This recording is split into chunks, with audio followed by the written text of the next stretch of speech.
Hello everyone, I'm Mike Connors, and welcome to How It Ticks, the go-to podcast for anyone with a spark of curiosity about the inner workings of Switzerland. Hosted by yours truly, an Australian expat with a deep curiosity, How It Ticks offers a platform where listeners are invited to explore the vast landscape of Swiss culture, business, innovation, and tradition. Each episode features a one-on-one interview with experts and thought leaders from various fields, providing a panoramic view of what makes Switzerland tick. If you are like me and you enjoy listening to successful people share their insights, this podcast is for you. In this episode, I sit down with the one and only Diccon Bewes, author of several renowned books on Swiss culture and history, including Swiss Watching, Slow Train to Switzerland, and Around Switzerland in 80 Maps. We took this conversation in all different directions. We started with Diccon sharing his insights on what makes up Swiss culture and what unites Swiss people despite the country's language and cultural variety. We explore Swiss history from a few different angles, starting with the infamous Swiss train network, originally built by the British to serve British tourists. We talk about Switzerland's fascinating history as a nation of mercenaries, with each canton having its own military for hire, sometimes even fighting on two sides of the same war, and some key moments in Swiss economic history that transformed it from a collection of humble villages into the economic powerhouse it is today. On the topic of Swiss democracy, Diccon explains the evolution of Switzerland's federal system and its distinctive approach to direct democracy. We delve into the role of cantons in shaping national policy and how the balance between local autonomy and national unity is maintained in such a culturally diverse country. This plus much more. I can't really imagine anyone who understands and can articulate Swiss culture and history quite like Diccon, and it was an absolute joy to speak with him today. I hope you enjoy this conversation as much as I did. Okay, Diccon, thank you for joining How It Ticks. How are you today? You're very welcome that I'm here, and thank you for the invitation. And I'm okay. The sun was shining today, so it feels like autumn is off to a good start. I thought a good place to start could be talking about what makes up the identity of a Swiss person. You've written about how Switzerland has a very strong sense of identity, despite it having a big diversity in language and culture. What do you think makes up the Swiss identity, and where do you think it comes from? It's a really good place to start. It's also a difficult place to start. I think even if you ask Swiss people, they might struggle to define what is the Swiss identity. I think you can start with a German word, which is Willensnation, which literally means it's a country because it wants to be a country. And that goes right back to 1291 when Switzerland, the traditional founding date of Switzerland, the first three cantons banded together to stand up to the bad guys. And the bad guys in those days were the Habsburgs. In many Swiss minds, the Austrians are still the bad guys, but that's usually on the ski slopes. And they grouped together because they felt they were stronger together. They were three rural cantons around Lake Lucerne. Now that has progressed to the 26 cantons we have 700 or so years later. And they still feel they are stronger together, even though they have four national languages, even though they're roughly split between Protestant and Catholic, which these days isn't an issue, but 400 years ago was a big issue. And these days a bigger issue is the urban-rural divide and the fact that Switzerland doesn't really have natural borders. It's not an island. It doesn't have a mountain range like the Pyrenees cutting it off from the rest of the world. So it is a bizarre country in that sense. It shouldn't really exist, but it does, and it has done for over 700 years because the people want it to exist.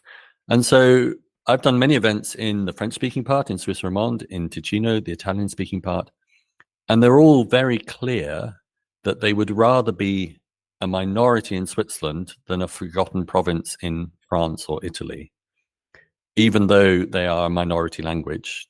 German is the majority, about 63% of the country.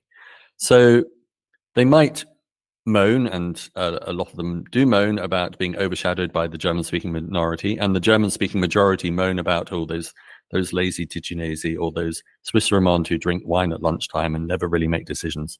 But actually, the German speakers are also happy to have the other languages, because without them, they would be a small German-speaking country. They would be a mini Austria, and they would hate that. So a lot of Swiss national identity comes from a sense of community, whether that's your own community, but as in the town you live, or whether it's the Swiss community, which is this multilingual entity that has grown up. And we have to remember that modern Switzerland, as we know it, as a country, only dates back to 1848. It's 176 years old. Before that, it really was a collection of city-states or rural states called cantons. And they kind of worked together and then sometimes didn't. They sometimes fell out. They went to war with each other. And so this idea of we are stronger together has persisted and sometimes is made stronger by an external threat. So that could be the Habsburgs as the founding moment, but it could also be Napoleon, or it could be Nazi Germany, or in modern day, it could be the European Union. So if we stand up to the external threat together, we are much stronger than doing it individually. So that was a very long answer for a very simple question. But it's an interesting conundrum that the Swiss definitely feel Swiss, and especially in the last 175 years, we now have a flag and a currency and a capital, none of which existed before federal Switzerland came into being. So there are symbols of Switzerland that are identifiable these days, which weren't there 200 years ago. And yet the feeling hasn't really changed, is that we might be different, we might speak different languages, we might pray in different churches or not pray at all, but we have something in common which makes us stronger. Over time, through your research, have you noticed whether the culture or the identity of Switzerland has changed from starting off as 3 cantons and bit by bit as it's growing and adding more and more villages to it, each village bringing its own sense of identity and sort of clipping on to Switzerland? Do you think because of how it's sort of grown over time, it would have changed? I think certainly as soon as you get French-speaking areas, so Fribourg and Bern, 2 bilingual cantons, which were the first French-speaking areas, although they're still German-speaking, they were the first ones to join the Swiss Confederation. That changed things a lot, because up until that, I mean, Bern joined in 1353, so up until that, it was definitely a German-speaking collection. I mean, you couldn't really call it a country in those days, but it was more than just the individual units. And the interesting thing for me is you still have this idea of the canton being very strong. So there was a report in the newspaper just this week. A professor had proposed getting rid of the cantons because they're inefficient, because the smallest one only has 16,000 people, and et cetera, and replacing them with 10 regions, which would be much more efficient and a much better use of resources. And because Switzerland is a small country, only 9 million people, why have 26 individual units? He found some people thinking, yes, it's a good idea, but generally people like the cantons. And so although the idea of Switzerland has changed, what has stayed the same pretty much all the time is the idea you are a citizen of your community and your canton rather than the country. So when I became Swiss 3 years ago, I didn't become Swiss, I became Bernese. And my nationality papers, my citizenship papers say I'm a citizen of Bern. And I only actually became Swiss when I applied for a Swiss passport so I could travel abroad. And there's an old saying that's been around for a long time saying you're only Swiss when you're abroad. And until that moment, you are Bernese or Ticinese or Genovese. And so it's this idea that your canton is as important, if not more important for some people, than the country. But overarching that, we have a federal system and we have a national identity. You support Switzerland football team rather than as a Bern football team, although you might support young boys, but nationally we have national emblems. And I remember talking to a TV presenter when he was interviewing me, and he came from Davos in Graubünden. And Davos, if you've ever been there, it's split between two villages, both with the name Davos, Davos Platz and Davos Dorf. And he said, if you grow up in one Davos, your enemy, if you're a young boy, is someone from the other Davos. Now, as soon as you leave the village and you go, say, to Chur, the capital of Graubünden, you are united because you're both from Davos, and your enemy is some lout in Chur when you go off to university. Now, when you leave Graubünden and go to Zurich to go and work, it doesn't matter whether the guy from Chur was your enemy. He's now a fellow Bündner. And so you are united against anyone from Zurich. And then when you go abroad, it doesn't matter which canton you're from, you're both Swiss. So it's this sort of hierarchy of allegiance, of identity. And the overall one is always Swiss, but generally when you're abroad. And of course, that has changed with modern travel. So 100 years ago, a lot of people in Switzerland didn't leave their valleys or didn't leave their towns. Even when the train system was developed in Switzerland in the 1860s, it was too expensive for most Swiss people to use. It was built primarily for tourists, especially British tourists. I know it's hard to believe in these times, but 150, 160 years ago, the British abroad had money and were rich and could afford trains. And so trains were built to take them to Grindelwald and to take them to Davos. And yet now the Swiss travel a lot abroad, and so their identity is no longer completely confined to the village they grew up in or the city that they visited every now and then. It is much more about we are Swiss once we are outside Switzerland. Gee, there's a few different directions I want to take this now.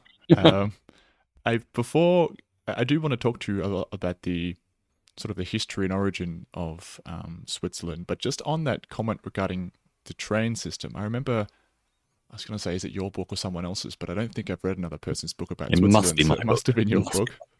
One of my books. There's more than one.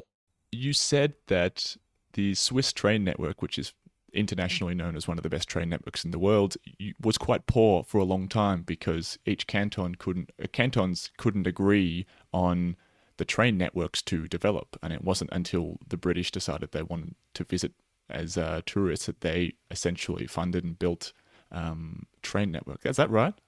It's sort of right. I mean, it's up until 1848 when the federal government was created. Switzerland had one train line, precisely one, which went from Zurich to Baden, so 27 kilometers. And that was it. And it really was because the cantons could not agree.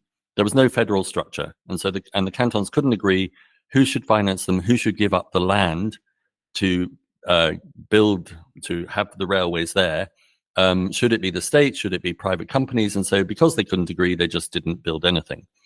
Now, in 1848, you have the federal government, and one of the first things they looked at was the train network in comparison to France, Germany, Britain, where there were already thousands of kilometers.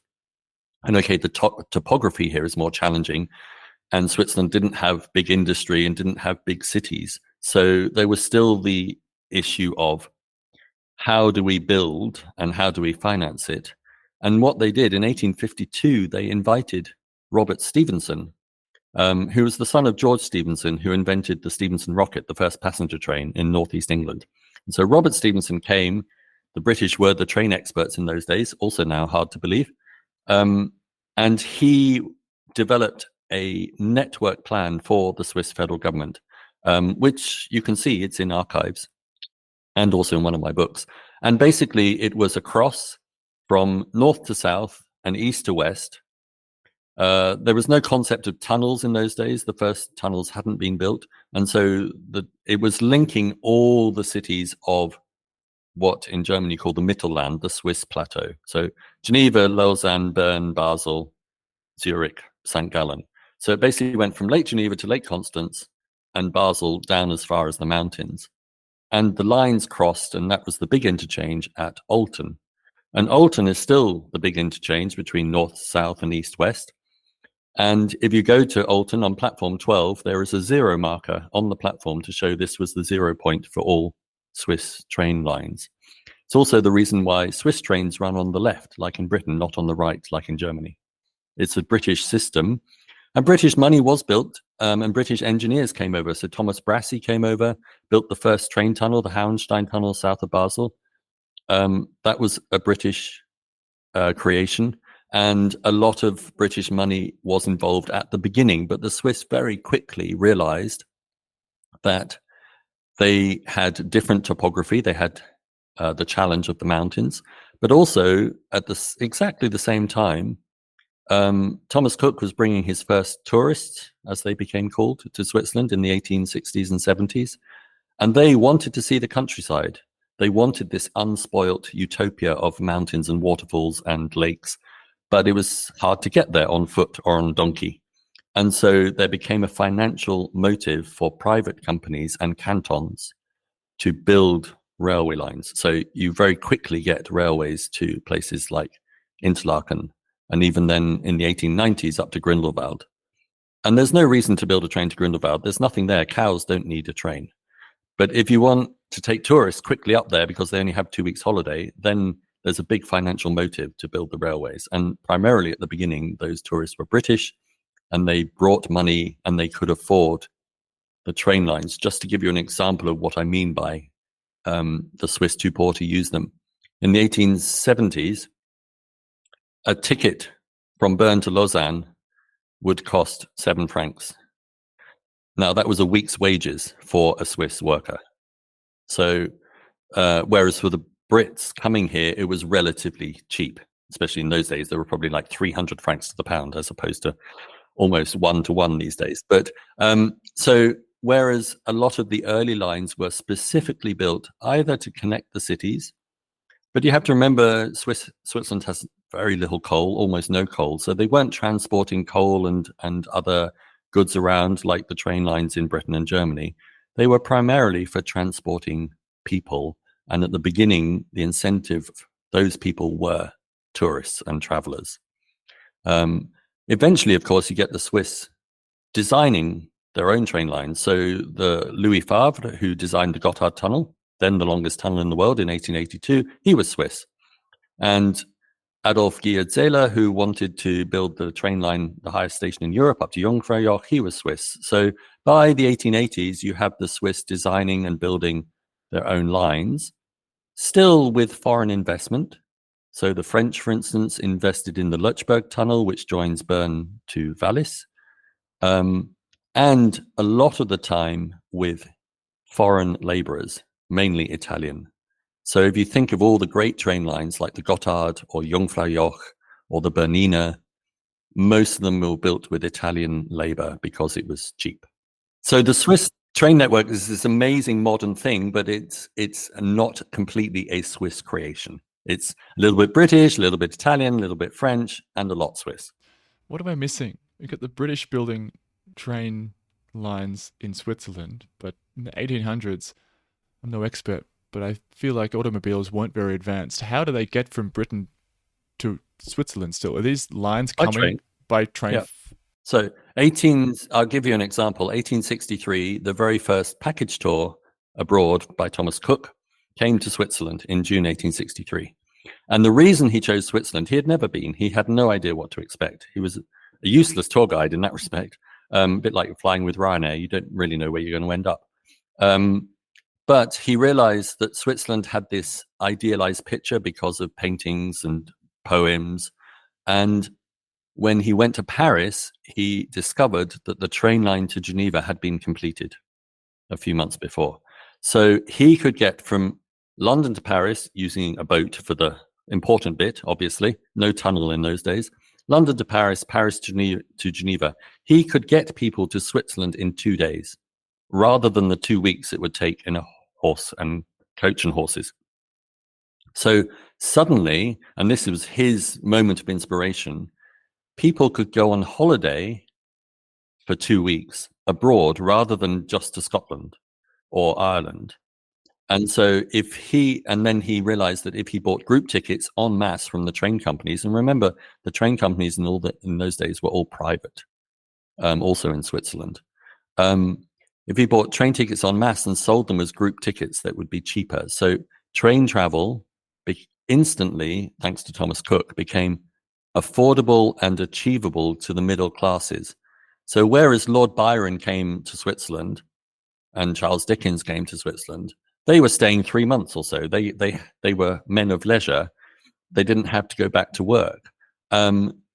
What Thomas Cook realized is that doctors, teachers, lawyers, vicars wanted to travel abroad, but couldn't afford to leisurely go on a mini grand tour. They wanted what became a holiday for 2 weeks. And so he instigated these programs and founded the world's first travel agency, invented traveler's checks, invented train passes. Everything that became tourism was created for his guests coming to Switzerland. And that was only possible because there was a train link from Paris to Geneva. And then once you were in Switzerland, the lines were built quite quickly. Obviously, you had boats to take you across Lake Geneva or Lake Thun. And that very first package tour in 1863, they hiked a lot of the way in their crinoline dresses and their three-piece suits if they were men, because there were no train lines. And I have gone along the route. I didn't wear a crinoline dress when I went along the route. It's a shame. Not really my style. But I have retraced the whole route.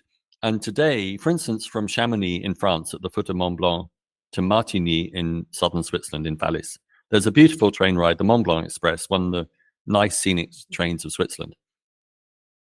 The original tourists had to hike that, either on foot or with a donkey. Now it became so popular, that route, that there was an incentive to build quite a difficult train line up through the mountains and the forests in quite wild part of the country. And yet it was built, it was opened, and by the 1890s, it was a great success. And you can look almost anywhere in Switzerland, whether it's Graubünden with the amazing Albula line, which is a UNESCO heritage site, or whether it's the train up inside the Eiger to Jungfraujoch, which opened in 1912. And you think, how amazing is it? They built these before all the modern technology, and they were built primarily as tourist attractions. You said that it would take approximately a week's wages for a Swiss person to get on one of these trains because they were so expensive. Mm-hmm. Was Switzerland a poor country relative to its neighbors back then? I would say yes, it had pockets of wealth. So in the cities, like in Bern or Zurich, you had the guilds. And the guilds, whether you were a carpenter or a barrel maker or a butcher, and you had noble families, and they had wealth. That's why you have lots of beautiful castles all across Switzerland. They weren't only defensive. And you have some, what in Britain we called stately homes, so relatively luxurious houses. But when you think that the majority of the population either worked in farms or on the fields, or once industrialization had started, they started working in factories. They had very little spending money.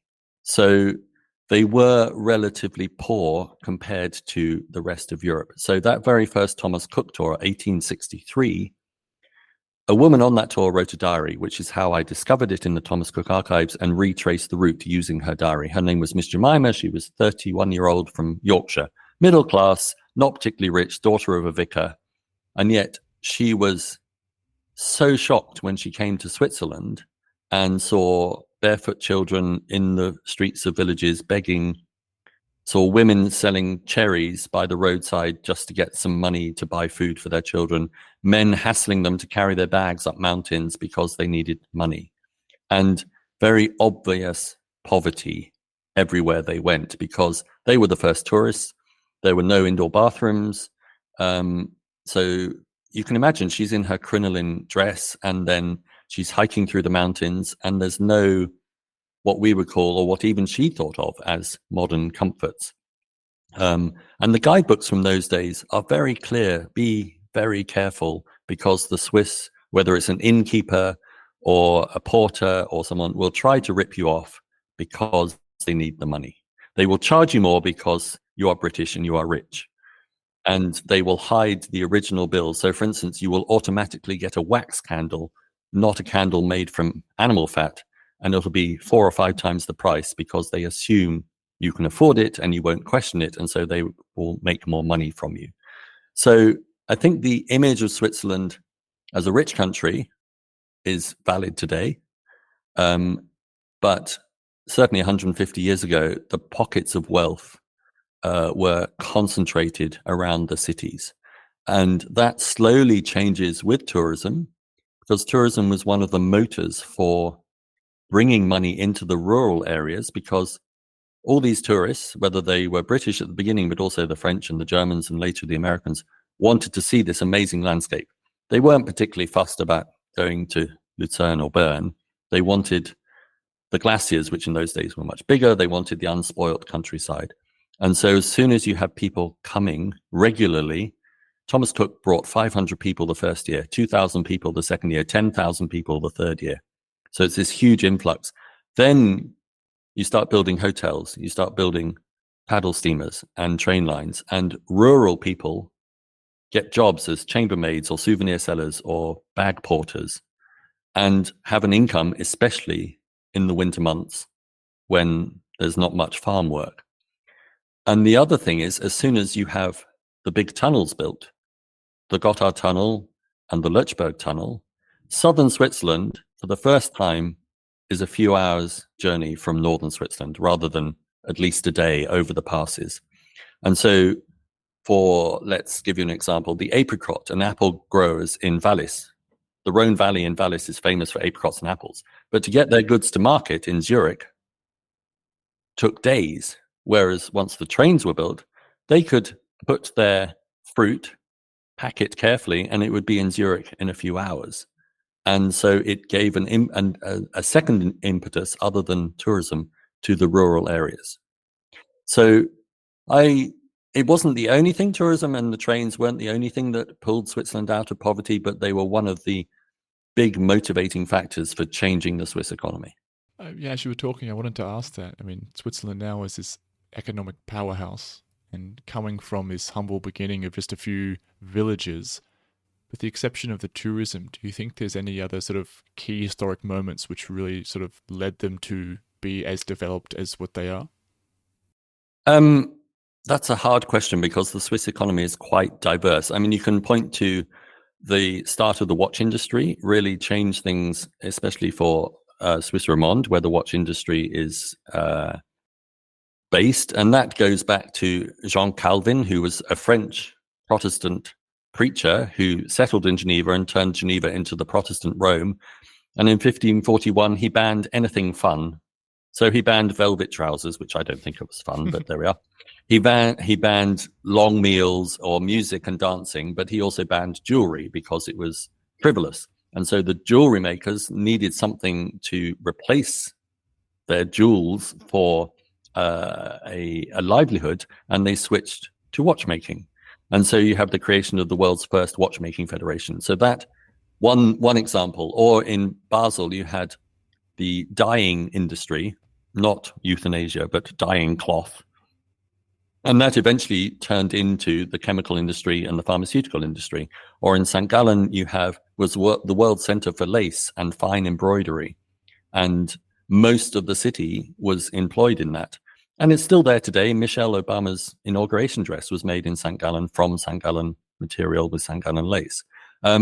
So whereas any other economy has this broad spectrum, Switzerland has excelled in finding places where they can become specialists and becoming world leaders because they had to compensate for not having many natural resources. Basically, Switzerland has wood, water, and cows, and there's only so many things you can make from wood, water, and cows. So they've always been really good at specializing, becoming highly trained in one sector, and then exporting something of high value. My favorite example from history is chocolate. Switzerland has no cocoa trees. I always point that out. But they are world renowned for their chocolate. Why is that? Well, that's because in 1875, a man called Daniel Peter invented the first milk chocolate bar. His father-in-law happened to be Francois Louis Caillet, who owned a chocolate factory. But in those days, chocolate was a drink which you mixed with milk and sugar to make it palatable. And a friend of his who lived in Vevey was Henri Nestlé. And Nestlé, who was a German immigrant, had just invented condensed milk. And Daniel Peter put his father-in-law's bitter chocolate and his friend's sweet, thick milk together and eventually created the world's first milk chocolate bar, which is why in the 1880s and 1890s, milk chocolate is synonymous with Switzerland. I've seen packaging from British chocolate companies at that time, which shows idyllic Swiss mountain scenes and cow herds and things, because that's how you sold how you sold milk chocolate. It was seen as this Swiss great creation. So they imported cocoa beans, made something of much higher value that the world wanted, and exported it and created an industry out of it. A modern example is kind of a weird one. Switzerland, in terms of value, is the second highest exporter of coffee in the world. So Brazil is number one. Why is Switzerland the second highest exporter of coffee? And that's because the crucial word is value, not volume. So they import coffee beans. Again, just like cocoa in the 19th century, import coffee beans. There are no coffee trees in Switzerland. They make something of high value that the world wants and exports it. And that is called Nespresso. And Nespresso was a Swiss invention, also in Vevey. And so because of Nespresso, Switzerland is the second highest exporter of coffee in the world in terms of value. And that is how the Swiss economy has grown and thrived, by specializing in different things. And of course, you mustn't forget that it helped that it wasn't destroyed at all in either of the world wars. So in the 1950s, it was in a much better place to have an economic miracle because they didn't have to rebuild, unlike France, Germany, and even the British cities or Poland or Italy. So yes, they were poor, but they're lacking in natural resources, but they have found a way consistently to specialize in high value goods and to make the most of what they have. That is a wonderful fact to tell at parties. The coffee fact. The coffee fact, yeah. It's a great fact, isn't it? I mean, the chocolate, everyone knows about the chocolate, but the coffee, most people don't think of as Switzerland as a coffee nation. So I also heard that it was Mr. Lindt who invented the first machine which could automatically roll cocoa smooth enough to... Conching. A process called conching. Mr. Lindt, who comes from Bern, I have to always say that. He wasn't from Zurich, even though Lindt is now in Zurich. Rudolf Lindt came from Bern, as did Mr. Tobler, who invented Toblerone here in Bern. So Mr. Lindt, there's a sort of a story which no one knows if it's true. He was grinding the cocoa mass as Daniel Peter had done. So Rudolf Lindt came a few years after Daniel Peter, and he forgot to turn the machine off when he went to bed. And when he woke up the next morning, the machine was still running, but the cocoa mass had lost all its graininess and was completely smooth. And this process, all chocolate manufacturers still use today, is called conching, to roll it so that you have this lovely smooth texture that we like, and the reason we buy chocolate. So yes, Rudolf Lindt invented that. How he invented it is a bit of an old wives' tale, urban myth, but it's a nice story. I like it. I wanted to use that brief mention about Switzerland during the World Wars as a segue into sort of their history of Switzerland's neutrality during some of these big conflicts. I know that Switzerland has a really interesting history about being mercenaries for different armies. And I wanted to ask you about A, how that started, and B, how it finished in a way. The mercenary aspect. The mercenary aspect. Well, the mercenary aspect, it wasn't one big bang moment. It's like, oh, we're going to sell our men abroad as soldiers. It kind of developed partly because the cantons were poor. And so a good way to earn money is to export your men to earn money abroad. And it also gets rid of mouths to feed at home. And it also gets rid of the inclination of some men to fight each other, too much testosterone. So get them to go and fight abroad, not fight each other. So in some ways, it was a practical solution to poverty at home, in that you export a part of the population, so therefore you don't have to feed them, but also they can earn money abroad. It's also back to the fact that the cantons quite often were fighting each other. So you had wars of religion. Zwingli, who was the Protestant reformer in Zurich, he actually died on the battlefield in 1531. So you had the cantons still fighting each other. You had militia armies, which you still have today with the militia principle of national service for men, not for women. And so the Swiss soldiers were, in comparison to, say, a French farmer who was dragooned into the army, they were better trained and could use the long pikes. They were famous for having these massively long pikes, which they set up as like a giant porcupine, so it was almost impossible to break through their lines.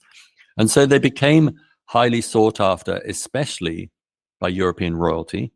So you had the French king had a Swiss guard. They were massacred during the French Revolution. The British king had a Swiss guard. The Pope had a Swiss guard and still is the only remaining mercenary army left. So it started as a way of earning money, but also as a way of projecting Swiss power, as it were, abroad. Because what we have to remember, the flip side of that, is that Switzerland was not neutral in the Middle Ages. So Switzerland invaded and conquered parts, neighbors. That's why Ticino, Italian speaking, is part of Switzerland, not part of Italy, because the cantons conquered it, effectively turned it into a colony. You're not allowed to say that, but it was effectively a colony until it became a canton in 1803. Now, the beginning of Swiss neutrality kind of segues almost with the beginnings of the end of the mercenary system, but they do overlap quite significantly. So, for instance, there was a battle in 1515 in Marignano in northern Italy when the Swiss were roundly defeated by the French. And it wasn't a big light bulb moment. They suddenly didn't decide, oh, we're fed up with this, we're not interacting with the world, because 20 years later, the Bernese army conquered what is now Canton Vaud from the Kingdom of Savoy, and it's remained Swiss ever since. But it was sort of the beginning of, let's rethink how we interact with our neighbors. And you have Switzerland becoming neutral in modern terms. So during the 30 Years' War, it was not involved. It did not take sides. So that ended with the Treaty of Westphalia in 1648. And that was the first time Swiss neutrality as a concept was roughly recognized by other powers. But at the same time, you still have the mercenary system in place. You still have Swiss soldiers going abroad. That actually didn't end until the 19th century. So again, with the creation of the federal government, national defense, those sort of things became a federal thing, not a cantonal thing. And so the federal government quite quickly banned mercenary armies and banned recruitment and banned from a state or cantonal level. It still continued on a private level. So you had Swiss soldiers being employed by, for example, the Dutch in Indonesia right up until 1914. It's estimated there were over 7,000 Swiss mercenaries, soldiers, being used by the Dutch for their colonial rule of Indonesia right up until 1914. But that was on an individual level. And that wasn't banned until the 1920s, so after the First World War. One of the most famous examples of a mercenary is a guy called Emile Frey. And Emile Frey went to live in the US in the 1850s. The Civil War broke out. He was a Swiss citizen. He wasn't American. The Civil War broke out. He joined the Union Army, did relatively well, although he got captured, was a prisoner of war for a while, became a US citizen. He fought the whole of the Civil War on the side of the Union Army. And then he came back, became a politician, was elected to the Federal Council, became Swiss president, and was a dual national. And yet he had fought abroad in a war after the federal government had abolished mercenary armies, but he was a private citizen. So it's kind of weird today to look back and think, gosh, the Swiss were exporting their men as weapons. But today the Swiss export weapons. They don't export their men as weapons, but they export weapons. They are neutral, but they are certainly not pacific. They have military service for men. They have an army. They have a very small air force. and they have an arms industry to help sustain the army, and it exports weapons to around 70 countries around the world. There are very often referendums, initiatives to try and abolish the arms trade or even abolish the army. They never win, but there is a section of the population who doesn't agree with it, but there's a bigger section of the population who thinks it's fundamental to Swiss self-defense to have a military, to be neutral, to not take sides, but to be able to defend themselves. During that time of mercenaries, when you had each canton with their own military, are there any stories of cantons still working together and teaming up to achieve something, or were they very independent during this time, as far as you know? I don't know. I mean, it may come down to maybe Protestant cantons combining together and Catholic cantons combining together, because a lot of the or German-speaking and French-speaking, maybe. So you have, during the Franco-Prussian War in the 1870s, Switzerland didn't take sides because German-speaking, French-speaking countries split. For the same reason, during the First World War, Switzerland was split. And it's sometimes you could say that Swiss neutrality was a good way of not choosing sides. It wasn't because, like in the modern sense, they wanted to be neutral, maybe offer mediating services, be the home of the UN and the Red Cross, all the stuff that we associate with Swiss neutrality. 200 years ago, it might have been more, it's easier not to take sides and split your own country than it is to take sides. So neutrality was, in some instances, a good political way out of a domestic problem. Whereas today it's seen more as a strength of Switzerland to be neutral and to be able to mediate between warring parties, or to be able to represent, let's say, the United States in Iran, as they have done for years. So neutrality changes with time, obviously. The most recent example is sanctions against Russia because of Ukraine. Now, Switzerland has implemented the sanctions that the EU created and has followed the EU line, but it's not completely popular in Switzerland, especially with many people on the right of politics. And so they have collected signatures, and there will be a referendum about changing the constitution to clearly define Swiss neutrality as also including economic measures and not just military measures. So whereas at the moment Switzerland cannot join a conflict or send army abroad in a conflict, that what the initiative wants to add to the constitution is that they cannot also implement sanctions against any warring party. So neutrality does shift. At the moment it's armed neutrality, but also the defense minister, the current defense minister, Viola Amherd, has made it clear that she would like to be part of European Sky Shield, the defensive shield across Europe, because, as she has said, we depend on NATO for our security. NATO almost surrounds us. So if, let's say, Russia were to invade, they would have to go through NATO countries to get to Switzerland. So we do depend on NATO for our security, and therefore we should be a part, not of NATO, but of maybe of the defensive measures. Now, that's very controversial. It will certainly go to a referendum. Who knows what will happen? But I think the Swiss are quite pragmatic when it comes to referendums, and we can talk about that. And when it comes to defense, they have voted many times not to abolish the army, not to abolish the arms trade. Those initiatives come from the left wing, but they've also been pragmatic in terms of their relationship with the outside world, with the European Union. So becoming part of Schengen, becoming part of the Dublin Accord on refugees, and realizing that a small country in the middle of Europe is never totally going to be able to defend itself on its own. They need partners of some sort. Before becoming a sort of having a federal government, was there a catalyst for such a change? Yes. So there was the last conflict in Switzerland, which was a civil war. It was actually a very civil war. It only lasted a month and 94 people died. Nothing like the American Civil War. So there was 1847, and it was all over by Christmas. It was literally a November war. And it started because you had a growing divide between the Protestant cantons and the Catholic cantons.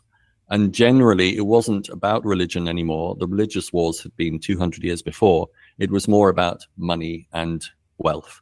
And the Protestant cantons, for whatever reason, you might like to think it's Protestant work ethic, were richer and more prosperous. All the big cities, Zurich, Bern, Geneva, Lausanne, Basel, St. Gallen, are all Protestant. So the Catholic cantons tended to be more rural and poorer. And they kind of got fed up with, and it wasn't French or German, because Catholic and Protestant do not fall along language lines in Switzerland. It was they got fed up with always being the underdog. And so they withdrew from the Confederation. So in 1847, Switzerland was a confederation in the real sense. There was no federal structure. It was the cantons working together as states, a little bit like what the Confederacy wanted in the southern USA in the 1860s. The federal forces, as they became called, decided to fight for the idea of Switzerland. And so you had the federal Protestant cantons fighting the secessionists. They were called the Sonderbund Catholic cantons. Now, the federal forces won a very easy victory, defeated the Catholics in less than a month. But the peace that followed was a federation, because even the victors, the Protestant cantons, realized that they couldn't carry on as they were. So they created a federation with a federal government, a federal parliament. The cantons are still the sovereign unit of Switzerland under the constitution. They secede power up to the federal government, so national defense, railways, things like that. And then they secede power down to the communities in terms of local roads and primary schools and things like that. But generally, the canton is the sovereign unit. But what has superseded that is this federal structure which united Switzerland. So the first time you have an entity that we could recognize, they created the Swiss national flag that we know today. That didn't exist before 1847. It was actually the battle flag of the federal forces, and it became the Swiss national flag. That's why it's square, one of the only two square flags in the world, because it started as a battle flag. They created a Swiss currency called the Swiss franc, which didn't exist before 1850. That had to be minted abroad at first, because there were not enough mints in Switzerland. And they put in place a federal structure of parliament and government, and chose Bern as the seat of parliament and government, because it was halfway between the big cities of Zurich and Geneva. It was roughly on the language border. It's in the middle of the country. But technically, Bern is not the capital of Switzerland. This is another great quiz question. If you're on Who Wants to Be a Millionaire, and the question is, what's the capital of Switzerland? The answer is Bern. I don't want you to lose $1 million because of what I'm saying. But Switzerland is the only country in the world that does not have a capital city. Bern is purely the federal city because it's home to federal parliament. It's not the federal capital like Washington, D.C. It's not the capital of a federation like Berlin. Germany is a federation. It is simply a federal city. It has no capital status, because that would imply that Bern is more important than Zurich or Geneva, and we couldn't possibly ever have that. But they needed somewhere to put the parliament, and they chose Bern. And so that was the instigation for the modern Switzerland that we have today. It was the last conflict on Swiss soil, the last civil war, and it brought about fairly radical change of not getting rid of the cantons, but putting a structure above the cantons for the first time. And since the formation of this federal government, has there always been such frequent referendums? No, not at all. So the referendum has evolved like everything in Switzerland. Nothing happens quickly in Switzerland. Women didn't get the vote till 1971, one of the most famous backward moments of Swiss history. Change happens very slowly here. Change would never be a winning election theme in Switzerland. But when it does happen, it tends to happen with the consent of the majority because of the referendum system. So the first constitution, 1848, introduced the idea of the referendum. But in those days, it was literally for the people to approve constitutional decisions. such as joining an international organization or changing the constitution to give women the vote. Those are obligatory referendums. The government or parliament has no choice but to put it to the people. Those don't happen very often. We don't join the UN every year. We don't change the voting rights every year. So those referendums are fairly infrequent. The first big change came with the second constitution in 1874, when the people were given the power to collect signatures to overturn an act of parliament or a government decision. So an optional referendum. That means in modern day, once something has passed through parliament, it could become law, but the people have 100 days to collect nationally, to collect 50,000 signatures and force a yes-no referendum. That means it doesn't happen very often. About 20% of legislation becomes subject to a referendum. So give you a recent one, same-sex marriage became legal in Switzerland 3 years ago. It went through parliament, but of course the right wing and the Christian parties did not agree with it.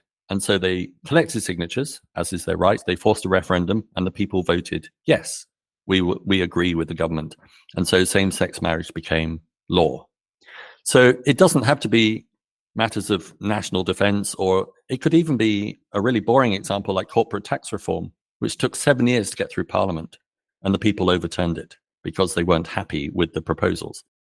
So that is the ultimate check and balance. So the checks and balances that a lot of people talk about in a political system, the ultimate check and balance in the Swiss system is the people versus the politicians. And it's also inclusive because voting is not compulsory, but turnout is relatively high generally. When it's something really boring like corporate tax reform, turnout is quite low. But when it's a big issue like abolishing the army or joining the European Economic Area, then turnout is high 60s, 70%. And because people know their voice counts, their vote counts. And so in Switzerland, it's quite unusual to get protests saying, not in my name, not my president, because you're asked every 3 months. And if you don't vote, that's your choice. But then you can't really complain, oh, I don't like that legislation. I don't like what they're doing, because you have a chance to overturn it or be involved in overturning it. So that's why change happens slowly here. It's a very strung out process. Women didn't get the vote till 1971, even though Parliament voted to give them the vote in 1959. But the voters in a referendum, again, only male voters in those times, they voted to overturn the Parliament's decision. So women did not get the vote in 1959 when they could have done.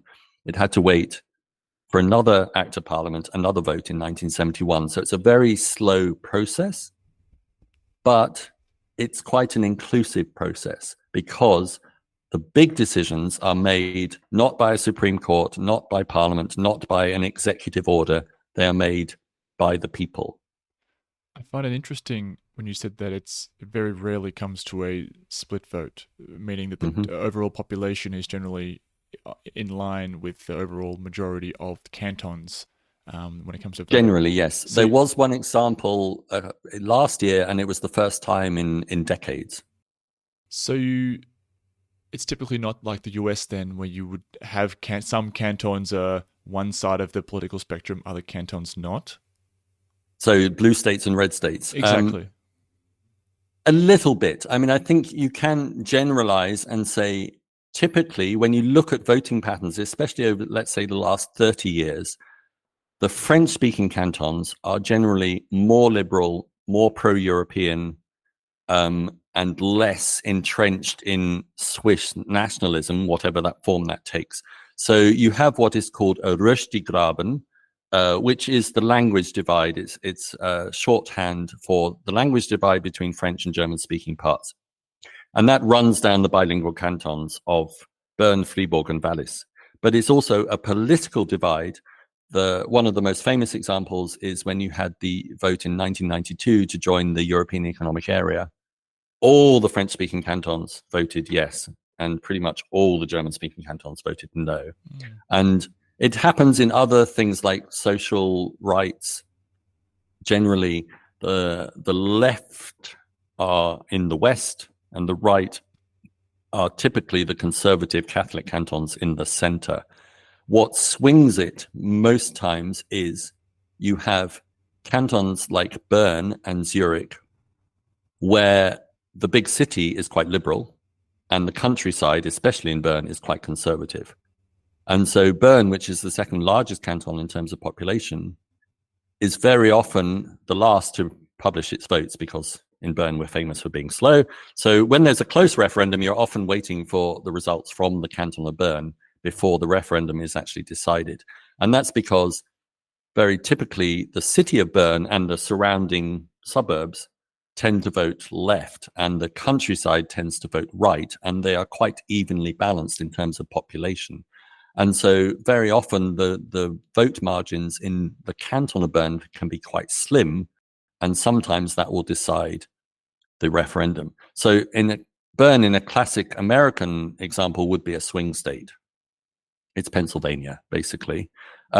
Whereas not always, but a lot of the time, the French-speaking parts are more liberal. The German-speaking parts, not always, exclude Zurich, but especially sort of Lucerne and Appenzell tend to be more conservative, not always. And then Ticino, Italian-speaking, sometimes joins one side, sometimes joins the other.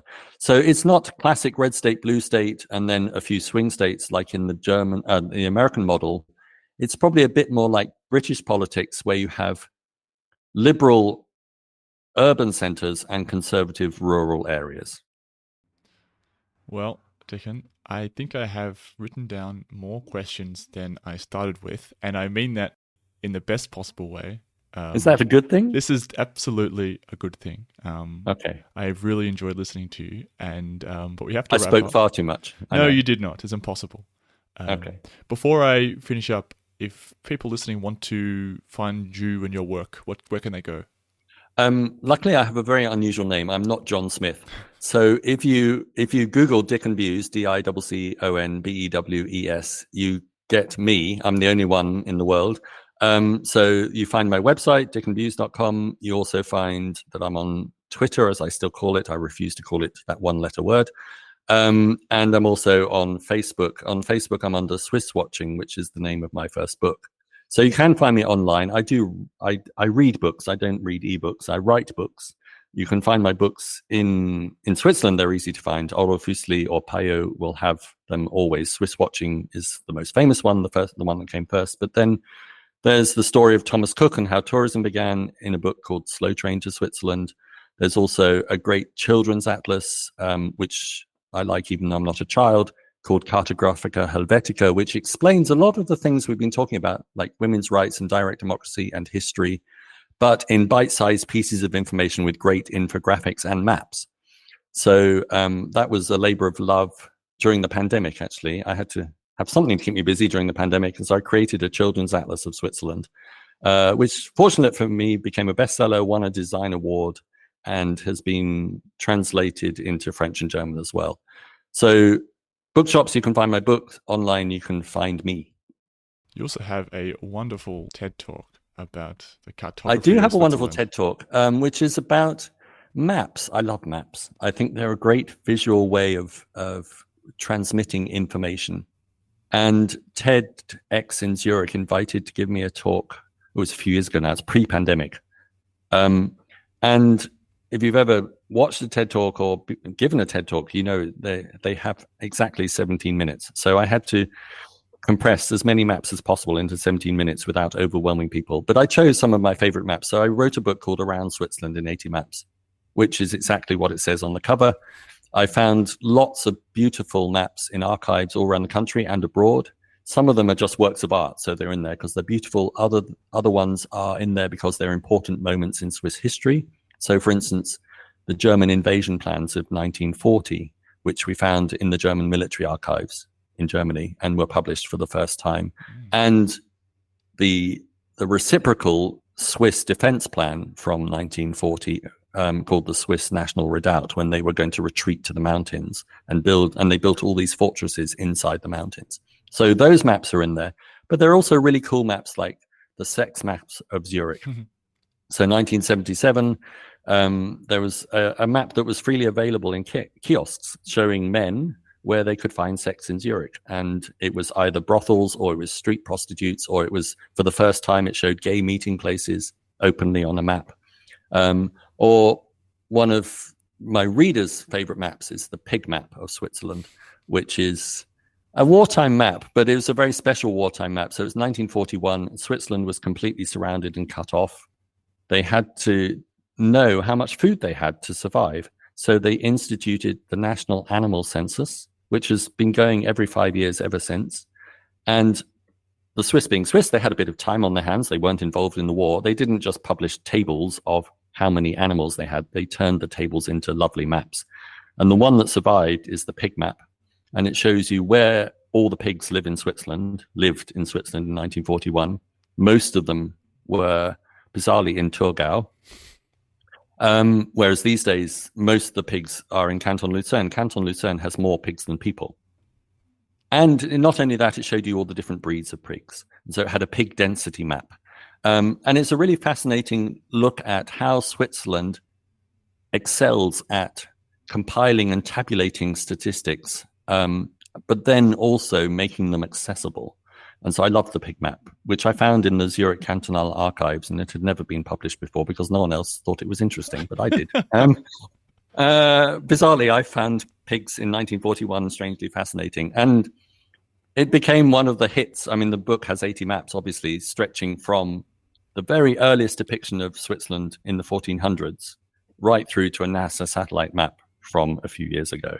And it shows you things like suicide rates in the 1910s, and it shows you different views of Switzerland, like things that could have happened, the cantons that never were because Switzerland conquered various parts of neighboring countries, or they voted to join Switzerland and then were overturned. But the pig map is one of those ones which sort of caught the imagination. I ended up on national TV with the pig map on 10 for 10, because no one could believe that the Swiss went into such detail when it comes to animals. Well, if there's one thing to become famous for, that's not a bad one.